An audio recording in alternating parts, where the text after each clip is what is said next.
একটা ব্র্যান্ডের প্রথম জিনিস হলো নাম সিলেকশন। আমরা যখন জন্মাই আমাদের বাবা মারা সবসময় ঠিক করে যে আমার ছেলের নাম এই হবে, আমার মেয়ের নাম এই হবে, কারণ তারা সবাই মিলে, বাড়ির বড়রা মিলে সদ্যজাত বাচ্চার একটা নাম ঠিক করে। ঠিক তেমনি আমাদের চ্যানেলের এখনো পর্যন্ত কিন্তু চ্যানেল জন্ম হয়নি, কারণ চ্যানেল ক্রিয়েশন করা হয়নি। তাহলে তার আগে আমাদের নাম ঠিক করতে হবে, ব্র্যান্ডিং ঠিক করতে হবে। কারণ আমাদের নামের মধ্যেই আমাদের চ্যানেলের কাজের পদ্ধতিগুলো সব লুকিয়ে থাকে। তাহলে প্রথম ক্রাইটেরিয়া কি? আমাদের চ্যানেলের একটা সঠিক নাম, যে নামেতে সবাই চিনবে। তাহলে নামের সাথে সাথে বেশ কতগুলো আমাদের কম্পোনেন্ট আছে, যে কম্পোনেন্ট গুলো একটা চ্যানেলকে খুব সুন্দর রিপ্রেজেন্ট করে, ব্র্যান্ড ভ্যালুকে অনেক বাড়িয়ে তোলে। কি কি? Channel logo. তাহলে কি লাগলো? প্রথমে নাম লাগলো। নামটাই হলো আমাদের ব্র্যান্ডের মূল জিনিস। তারপরে কম্পোনেন্ট কি কি আছে? একটা হলো চ্যানেল লোগো, চ্যানেল ব্যানার বা যাকে চ্যানেল আর্ট বলা হয়, থাম্বনেল কনসেপ্ট। আমি একটা একটা করে দেখাতে থাকি, না হলে তোমরা বুঝতে পারবে না যে ব্যাপারটা কি। আমি চ্যানেল লোগো দেখাই।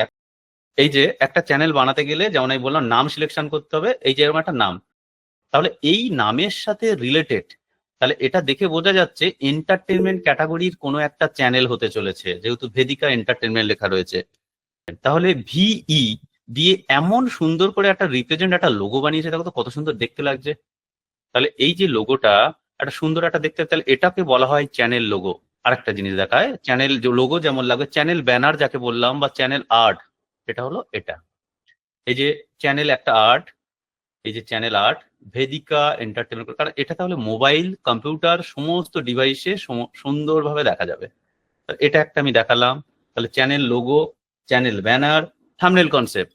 এই যে থাম্বনেল, ভেদিকা এই একটা প্রজেক্ট হয়েছে, সেই প্রজেক্টে একটা থাম্বনেল কনসেপ্ট। এই যে পোস্টার, মানে একটা চ্যানেল যে ধরনের, এটা এন্টারটেনমেন্ট ক্যাটাগরির বলে আমি এন্টারটেনমেন্ট দেখালাম, ঠিক এন্টারটেনমেন্ট মিউজিক ক্যাটাগরির। তাহলে এইরকম পোস্টার বানাতে হয়। তাহলে আমাদের কি কি লাগছে? Channel banner, channel logo, channel নাম, থাম্বনেল কনসেপ্ট, ইন্ট্রো এবং আউট্রো।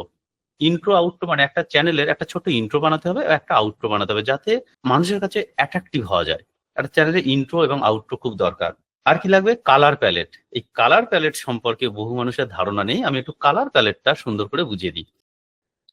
তাহলে আমাদের একটা চ্যানেলের কি ধরনের কালার বা কি ধরনের কাজ করব, সেই প্রথম থেকে একটা মানুষের যে এই আমাদের চ্যানেলে একটা থিম তৈরি হয়ে যাবে। যে এই যে আমাদের এখানে রয়েছে প্রাইমারি কালার, উপরে লেখা রয়েছে প্রাইমারি কালার, আর নিচে লেখা রয়েছে কমপ্লিমেন্টারি কালার। তাহলে আমরা ইয়েলো কালার যদি চুজ করি, আমাদের একটা থাম্বনেল পোস্টার বানানোর সময় বা চ্যানেলের কিছু একটা রিপ্রেজেন্ট করার সময় আমরা কমপ্লিমেন্টারি কালার নেবো পার্পেল, রেড নিলে গ্রিন, অরেঞ্জ নিলে ব্লু। আর কি লাগে? টাইপোগ্রাফি, মানে ভালো ভালো ফন্ট, সেটা বাংলা হতে পারে, সেটা ইংলিশ হতে পারে, সেটা যে ধরনের আমাদের চ্যানেল সেই রিলেটেড। একটা ধরো থাম্বনেল বা পোস্টার হচ্ছে, ধরো এই রেশিওতে আমার পোস্টার থাম্বনেল যাই হোক আমরা চুজ করছি। আমরা এটাকে দুটো তিনটে পার্টে ভাগ করব। আমাদের কমন একটা কালার হলো ব্ল্যাক। ব্ল্যাক কিন্তু একটা কমন কালার। হোয়াইট একটা কমন কালার, এই দুটো কালার থাকবে।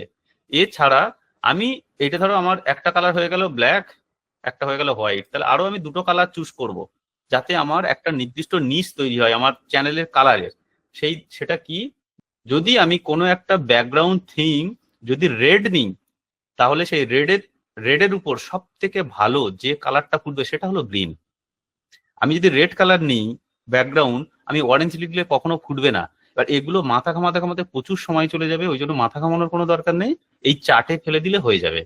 চার্টে কি, রেড যদি নিই আমি গ্রিন ফেলবো, পার্পেল যদি নিই আমি ইয়েলো ফেলবো, অরেঞ্জ যদি নিই ব্লু ফেলবো। এখানে লেখাই রয়েছে স্পষ্ট, primary colour, complementary colour, primary colour complement. আমার যেটা যেটা ধরবো, যদি আমি গ্রিন ধরি, গ্রিন আমার প্রাইমারি কালার, তার অপোজিট কালারটা হবে আমার কমপ্লিমেন্টারি কালার। আমি যদি অরেঞ্জ নিই, অরেঞ্জ আমার প্রাইমারি কালার, ওর অপোজিট ব্লু হবে আমার কমপ্লিমেন্টারি কালার।